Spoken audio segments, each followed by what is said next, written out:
कैलाश पर्वत, दुनिया की सबसे रहस्यमयी और अजेय चोटी। कहा जाता है यह सिर्फ एक पर्वत नहीं बल्कि भगवान शिव का निवास स्थान है। इतिहास कहते हैं कि जिसने भी इस पर्वत पर चढ़ने की कोशिश की वो कभी लौटकर जिंदा नहीं आया। लेकिन यह पूरी तरह से सच नहीं है।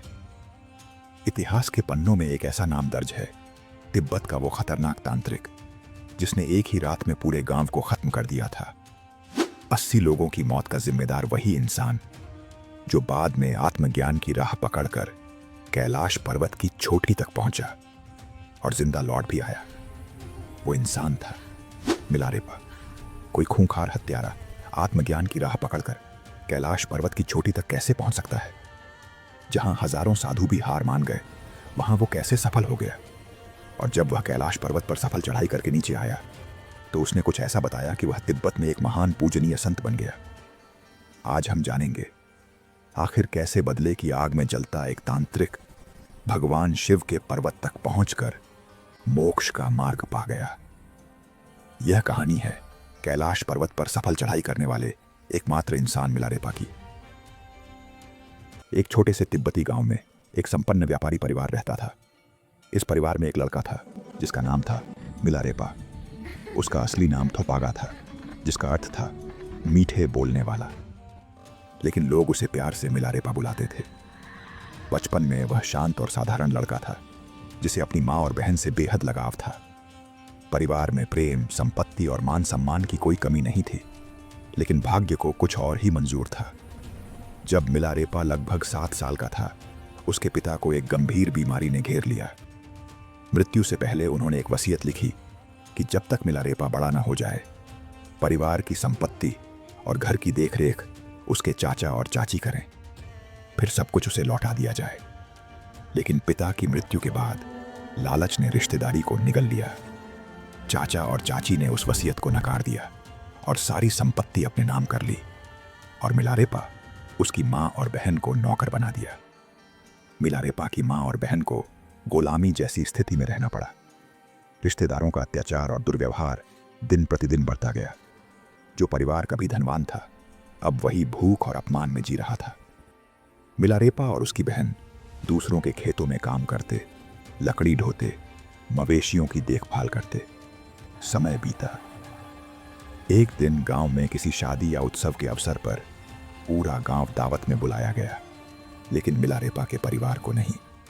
उस दिन उसकी मां ने पूरे गांव के सामने जाकर अपना दुख सुनाया, लेकिन सबने उसका मजाक उड़ाया। मिलारेपा की मां ने इन अन्यायों का बदला लेने की कसम खाई। उसने मिलारेपा से कहा, बेटा तुझे शक्तिशाली बनना होगा, ऐसा शक्तिशाली कि इन अत्याचारी रिश्तेदारों को सबक सिखा सके। मां की बातों ने मिलारेपा के दिल में बदले की आग जला दी। मिलारेपा ने तांत्रिक विद्या सीखने का निर्णय लिया। वह अपने गांव से निकलकर एक तांत्रिक गुरु की खोज में निकला। कई दिनों की यात्रा के बाद उसे एक प्रसिद्ध तांत्रिक गुरु का पता चला जो काला जादू और तांत्रिक शक्तियों में पारंगत थे। गुरु ने मिलारेपा का परीक्षण लिया और उसकी लगन और बदले की भावना को देखकर उसे शिष्य बना लिया। गुरु ने उसे कठिन साधनाओं में लगा दिया। ये साधनाएं न केवल मानसिक रूप से कठिन थीं, बल्कि शारीरिक रूप से भी बेहद चुनौतीपूर्ण थीं। मिलारेपा ने जल्द ही तांत्रिक विद्या में महारत हासिल कर ली। उसके गुरु ने उसे ऐसे मंत्र सिखाए जिनसे वह प्राकृतिक शक्तियों को नियंत्रित कर सकता था। बदले की भावना ने उसे और भी अधिक ताकतवर बना दिया। जब मिलारेपा अपनी साधनाओं में सिद्ध हो गया तो वह अपने गांव लौटा, लेकिन जब वे वापस लौटे तो दुनिया फिर से उजड़ चुकी थी। मां और छोटी बहन अब जीवित नहीं थी। इस खबर ने उनके अंदर के प्रतिशोध को और विकराल बना दिया। उसी समय उसके चाचा की बेटी की शादी हो रही थी। वह वही अवसर था जब पूरा गांव एक घर में एकत्र हुआ था। मिलारेपा ने एक ऊंची पहाड़ी पर जाकर तांत्रिक अनुष्ठान शुरू किया। उसने मंत्रों का उच्चारण किया और कहा जाता है कि आकाश में काले बादल छा गए, बिजली गिरी और घर ढह गया। उस एक घटना में लगभग 80 लोग मारे गए। उसके चाचा, चाची, उनके रिश्तेदार और गांव के अन्य लोग, सभी जिन्होंने कभी उसके परिवार का अपमान किया था। लेकिन इस विनाश के बाद मिलारेपा का दिल अपराध बोध से भरने लगा। उसने अपने गांव के लोगों को डर और दुख में देखा। वह समझ गया कि बदले की आग ने उसे केवल अंधकार और विनाश की ओर धकेला है। यही वह क्षण था जब मिलारेपा के जीवन में एक नया मोड़ आया। उसे महसूस हुआ कि तांत्रिक शक्तियां उसे शांति और संतोष नहीं दे सकती। अब वह अपनी इस यात्रा को छोड़कर एक नई राह की तलाश में था। मिलारेपा अब उस अंधकारमय राह से मुड़ चुका था जिसने उसे खूंखार तांत्रिक बना दिया था, लेकिन उसका हृदय अब भी अपराध बोध और ग्लानि से भरा हुआ था। बदले की आग ने उसे तबाही का कारण बना दिया था। अब वह एक नए जीवन की तलाश में था जहां उसे शांति और मुक्ति मिल सके। अपनी आत्मा की शुद्धि और सही मार्गदर्शन की खोज में मिलारेपा ने सुना कि एक महान गुरु मारपा तिब्बत में रहते हैं। मारपा को ध्यान और योग में सिद्धि प्राप्त थी। वह न केवल एक महान योगी थे, बल्कि उन्होंने भारतीय गुरुओं से भी शिक्षा प्राप्त की थी। मिलारेपा ने गुरु मारपा के आश्रम की ओर यात्रा शुरू की। यह यात्रा आसान नहीं थी। ऊबड़ खाबड़ पहाड़, कठोर जलवायु और भूख ने उसे कमजोर कर दिया, लेकिन उसकी आत्मा अडिग थी। वह हर कठिनाई को पार कर गुरु तक पहुंचा। गुरु मारपा ने मिलारेपा को देखकर कहा, तुम्हारे चेहरे पर पाप और अपराध बोध की छाया स्पष्ट है। यदि तुम सच में मुक्ति चाहते हो तो तुम्हें अपने पापों का प्रायश्चित करना होगा। मारपा ने मिलारेपा को कठिन तपस्या के लिए तैयार किया। उन्होंने उसे आदेश दिया कि वह बिना किसी सहायता के पत्थरों का एक घर बनाए। मिलारेपा ने यह कार्य पूरा किया, लेकिन गुरु ने कहा, यह सही जगह नहीं है, इसे तोड़कर दूसरी जगह बनाओ। मिलारेपा ने फिर से मेहनत की और दूसरा घर बनाया, लेकिन गुरु ने फिर से उसे तोड़ने का आदेश दिया। यह क्रम कई बार चला। हर बार मिलारेपा घर बनाता और गुरु उसे तोड़ने के लिए कहते। यह प्रक्रिया शारीरिक और मानसिक रूप से थकाने वाली थी, लेकिन मिलारेपा ने इसे सहन किया। इस कठिन तपस्या के दौरान मिलारेपा ने महसूस किया कि वह अपने पापों के बोझ को हल्का कर रहा है। गुरु की कठोरता ने उसके भीतर छिपे अहंकार और क्रोध को नष्ट कर दिया। उसने अपने भीतर एक नई शांति को महसूस किया। गुरु मारपा ने अंततः उसे स्वीकार किया और उसे सच्चे योग और ध्यान की शिक्षा देना शुरू किया। उन्होंने मिलारेपा को यह सिखाया कि सच्ची सिद्धि केवल प्रेम, करुणा और तपस्या के माध्यम से प्राप्त की जा सकती है। मिलारेपा ने ध्यान और योग में गहराई से डूबना शुरू किया। वह गुफाओं में जाकर ध्यान करता, ठंड और भूख को सहन करता और अपने भीतर के अंधकार को प्रकाश में बदलने का प्रयास करता। उसकी साधना इतनी गहन थी कि वह अपने शरीर और मन के सारे कष्टों को सहन करने में सक्षम हो गया। धीरे धीरे मिलारेपा ने अपनी साधना के माध्यम से अद्भुत शक्तियां प्राप्त की, लेकिन इस बार वह इन शक्तियों का उपयोग केवल लोगों की भलाई के लिए करना चाहता था। उसने ठान लिया कि अब वह अपने जीवन को दूसरों की सेवा और आत्मा की शुद्धि के लिए समर्पित करेगा। गुरु मारपा से दीक्षा लेने के बाद मिलारेपा ने कैलाश पर्वत की ओर अपनी यात्रा शुरू की। यह यात्रा न केवल भौतिक थी, बल्कि आध्यात्मिक भी। मिलारेपा ने अपने ध्यान और साधना से जो शक्ति और धैर्य प्राप्त किया था, वह अब उसकी सबसे बड़ी पूंजी थी। इस यात्रा के दौरान उसे कठोर जलवायु, ऊंचाई की कमी और दुर्गम पहाड़ों का सामना करना पड़ा। वह ठंडी हवाओं और बर्फ से ढके रास्तों पर चलता गया। कई बार उसे ऐसा लगा कि वह इस यात्रा को पूरा नहीं कर पाएगा, लेकिन उसकी दृढ़ इच्छा शक्ति ने उसे हारने नहीं दिया। कैलाश पर्वत की यात्रा के दौरान मिलारेपा ने कई अद्भुत और रहस्यमय घटनाओं का सामना किया।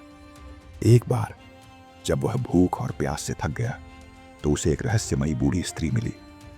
वह स्त्री उसे भोजन और पानी देकर गायब हो गई। मिलारेपा को एहसास हुआ कि यह कोई साधारण स्त्री नहीं थी, बल्कि ईश्वर की कृपा थी।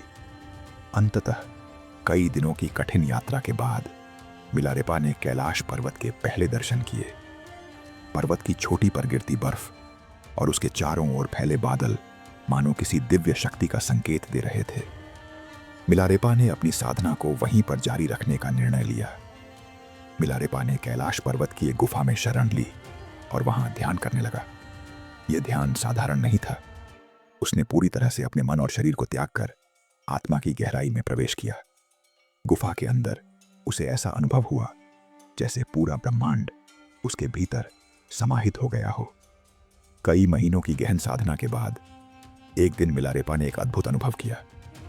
उसने अपने भीतर एक दिव्य प्रकाश को महसूस किया जिसने उसके सारे अंधकार को समाप्त कर दिया। उसे ऐसा लगा जैसे वह स्वयं ब्रह्मांड का हिस्सा बन गया हो। मिलारेपा ने देखा कि कैलाश पर्वत केवल एक भौतिक स्थान नहीं है, बल्कि यह एक ऊर्जा का स्रोत है जो आत्मा को शुद्ध करता है। उसने महसूस किया कि जीवन का असली उद्देश्य दूसरों की सेवा और सच्चे प्रेम की प्राप्ति है। जब मिलारेपा ने अपनी साधना पूरी की और कैलाश पर्वत से वापस लौटे तो उन्होंने अपने अनुभवों को तिब्बती लोगों के साथ साझा किया। उनके ज्ञान और दिव्यता ने लोगों को इतना प्रभावित किया कि तिब्बत में मिलारेपा को एक महान पूजनीय संत के रूप में पूजना शुरू कर दिया। कैलाश पर्वत पर अपने दिव्य अनुभवों और आत्मा की पूर्ण शुद्धि के बाद मिलारेपा अब एक बदले हुए इंसान बन चुके थे। अब उनके जीवन का एक ही उद्देश्य था, दूसरों को सही राह दिखाना और संसार में शांति व करुणा का प्रसार करना। कैलाश पर्वत की यात्रा ने उन्हें न केवल सिद्ध योगी बनाया, बल्कि तिब्बती लोगों के लिए उन्हें एक दिव्य प्रतीक के रूप में स्थापित कर दिया। मिलारेपा ने तिब्बत के अलग अलग गांवों की यात्रा शुरू की। वह उन लोगों से मिले जो दुख, संघर्ष और भय में जी रहे थे। वह न केवल उन्हें ध्यान और योग का महत्व सिखाते, बल्कि अपने अनुभवों से यह भी बताते कि बदले और क्रोध का रास्ता केवल विनाश लाता है। उन्होंने गांव के लोगों को सिखाया कि सच्ची शक्ति आत्मा की शुद्धि और करुणा में है।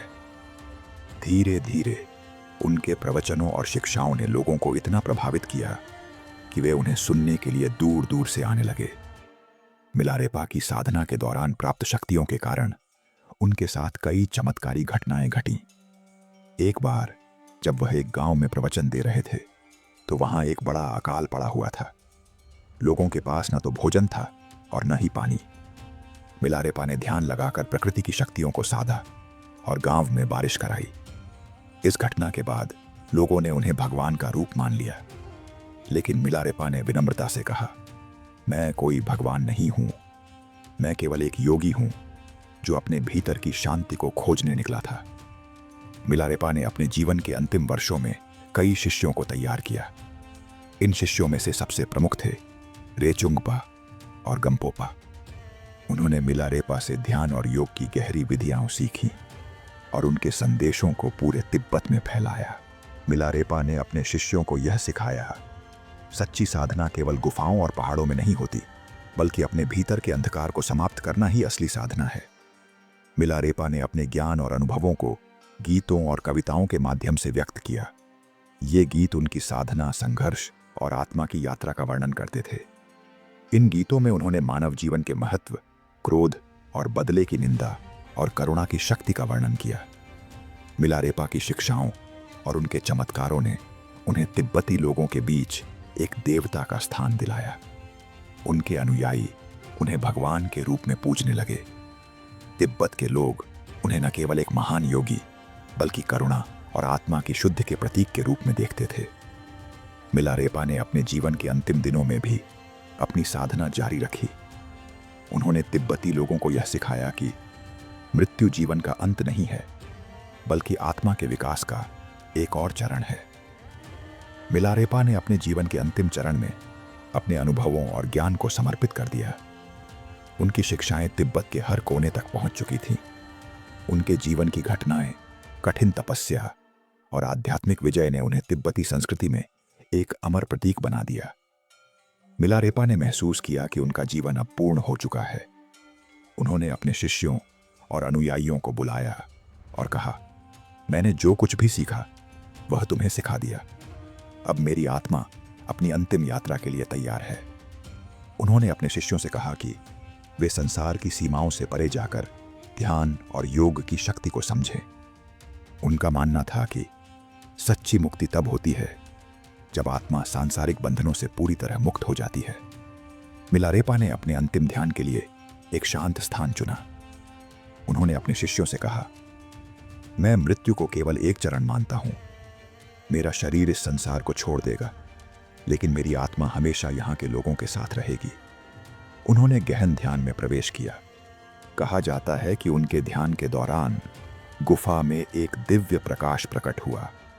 इस प्रकाश ने उनके शिष्यों को यह एहसास कराया कि उनकी आत्मा अब ब्रह्मांड का हिस्सा बन चुकी है। मिलारेपा के निधन के बाद उनके शिष्यों ने उनकी शिक्षाओं को तिब्बत और अन्य क्षेत्रों में फैलाया।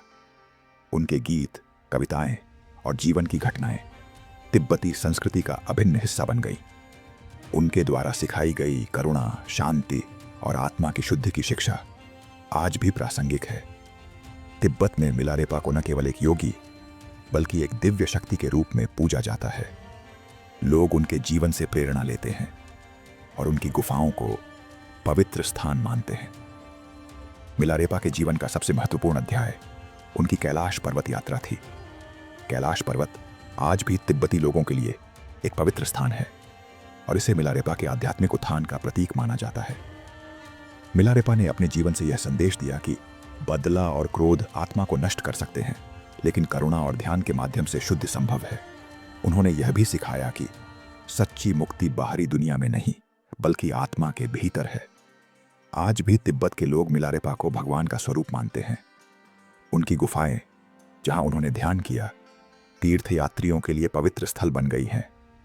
तिब्बती भिक्षु उनकी कविताओं और गीतों को गाते हैं जो शांति और ध्यान का संदेश देते हैं। मिलारेपा की यह यात्रा केवल एक व्यक्ति की कहानी नहीं है, बल्कि यह आत्मा की शुद्धि, संघर्ष और मुक्ति का प्रतीक है। उनका जीवन यह साबित करता है कि चाहे जीवन कितना भी अंधकारमय क्यों न हो, सही मार्ग और साधना से प्रकाश की ओर बढ़ा जा सकता है।